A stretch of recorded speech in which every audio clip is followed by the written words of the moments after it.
આંટી મારી મમ્મીએ કીધું છે બરફ આપો. રોજ રોજ હું ધોઈડો આઈસો, શું કરવો છે બરફને? મહેમાન આવ્યા છે ને એટલે શરબત બનાવું છે. એ મહેમાનને ગોળાના પાણીનું શરબત કરીને પાઈ દેવાય. ગરમી બહુ હશે ને એટલે બરફનું શરબત સારું લાગે એટલે આપો ને.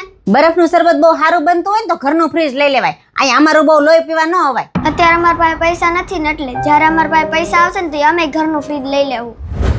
એટલે પણ તું ખાલી બરફ હારું ત્યાં નાના છોકરાએ હું માથાકૂટ કરીશો? ફ્રીજમાંથી બરફ કાઢીને આપી દે ને. પણ તમને કોણ વૈસે બોલવાનું કહે છે? તમે સાનું મોના બેહો ની. તમને ખબર છે પેલા ફ્રીજમાં બરફ છે કે નહીં? ફ્રીજમાં બરફ જ નથી.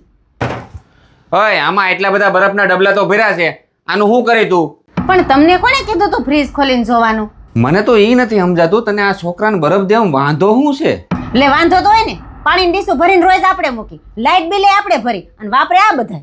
આમ જો તું મારી વાત સાંભળ, પહેલા છે ને આપણી ઘરે ફ્રીજ નહોતું. અમે છે ને આવી પરિસ્થિતિમાંથી પસાર થયા છે એટલે અમને ખબર છે. અમે આની જેમ કોકની ઘરે છે ને બરફ માગવા જતા અને અમને જ્યારે ના પાડતા ને ત્યારે અમને બહુ દુઃખ થતું. હવે છે ને આપણી ઘરે ભગવાનની દયા છે અને આપણી ઘરે ફ્રીજ છે એટલે છે ને તારે હવે કોઈને બરફની ના નહીં પાડવાની. એક કામ કરો, તમને એટલી બધી ગામની બળેતરા થતી હોય ને તો ફ્રીજને જાહેરમાં મૂકી દો. એ આ તો છે ને હું મૂકી દે, તને પૂછવા નહીં આવું.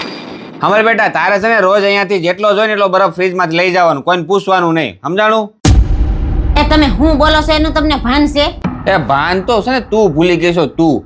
એટલે આવા કાળા ઉનાળામાં લોકો પાણીના પરબ બંધાવે છે, પક્ષીઓ હાટુથી પાણીના કુંડા મૂકતા હોય છે, જનાવર હાટુથી પાણીની કુંડીઓ બનાવે છે અને અજાણ્યા માણસોને લોકો પાણી પાય છે અને તું આ ખાલી છોકરાને બરફ હાટુથી ના પાડશું?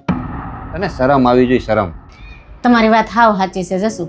અદેખાઈમાં મને આવો કઈ વિચાર જ ન આવ્યો. જા બેટા, તારે જેટલો બરફ જોતો હોય ને એટલો લઈ લે અને આજ પછી તારે મને પૂછવાનું નહીં, તારે જાતે જ બરફ લઈ લેવાનો. Okay aunty.